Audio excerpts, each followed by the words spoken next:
So is that like a part of Yahoo's culture to do stuff like that, or was that something that took a lot of convincing, or how did those discussions go?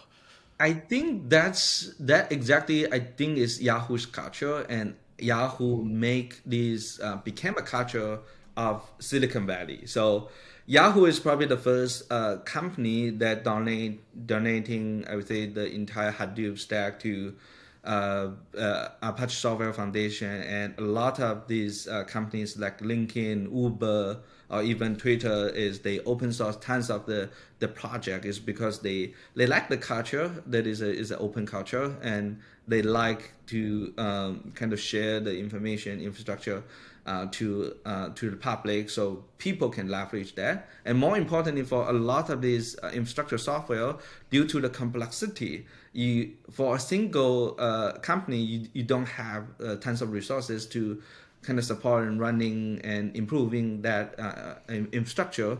So leveraging a broader community that is able to kind of improve that infrastructure and be able to kind of apply the infrastructure across different use cases. You can leverage different workloads to better test that infrastructure, make it really solid and reliable.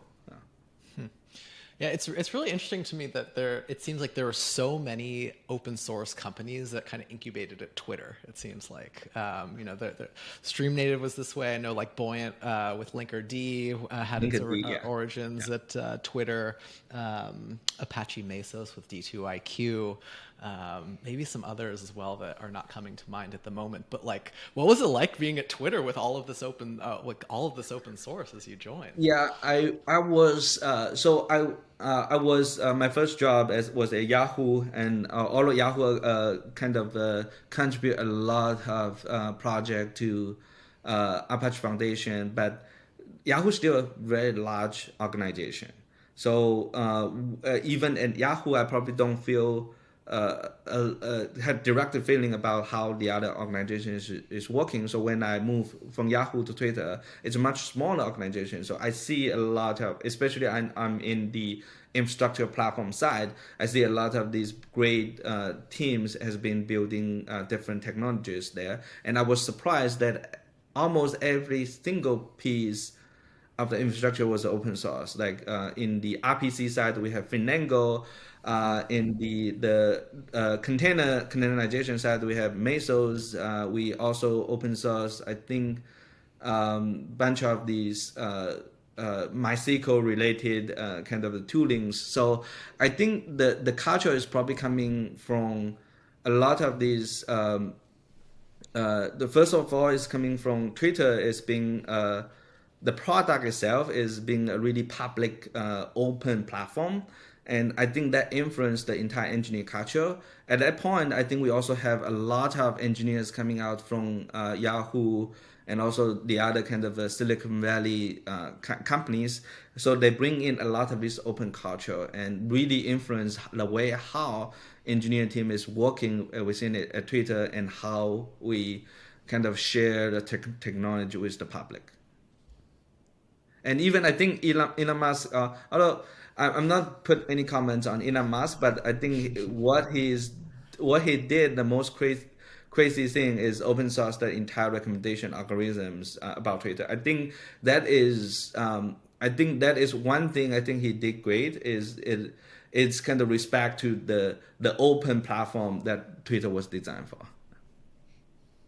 Yeah, yeah. Matt, do you have a follow up to that? Okay. So so let me jump into this. So Twitter and both Yahoo have spun off many different startups, and the original startup that you had talked about coming out of Twitter was Streamlio, Yeah. right? Which Yeah. was a new company that was founded, and was it specifically founded around Pulsar as well? No, at the beginning is actually so Twitter has this open source technology called Storm. It's a streaming computing engine, and at Twitter we built another kind of a next generation called Heron.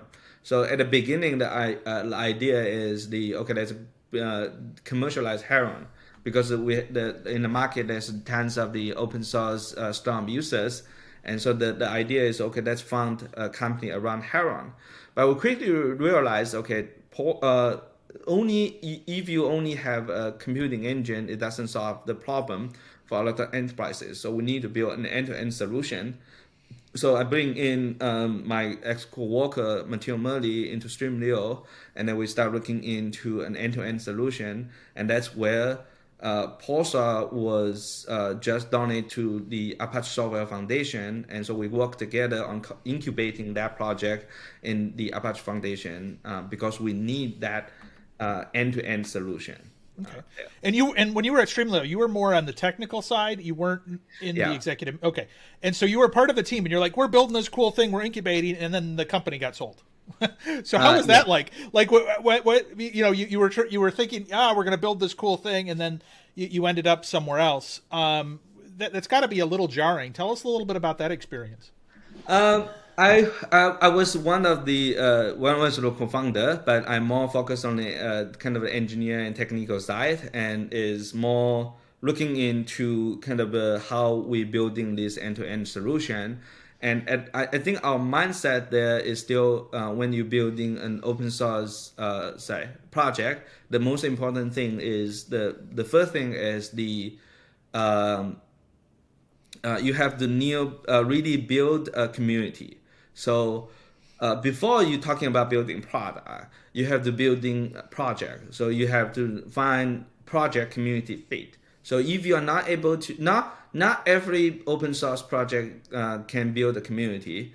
I mean, there's tons of the kind of open source available project on GitHub, but not everyone is you able to build a community. So in order to build business, you need to build a project community there.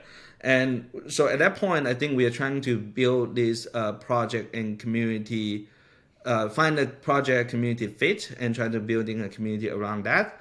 But I think there's a little bit misalignment between the leadership team, executive team, and the founding team with the investors. There's a certain misalignments into how we want to go to market, and that kind of leads into certain conversation is that we would take an exit on Splunk. So that was a little bit kind of history there. But one learning I get out of this is it's super critical for any open source business is to first build a community.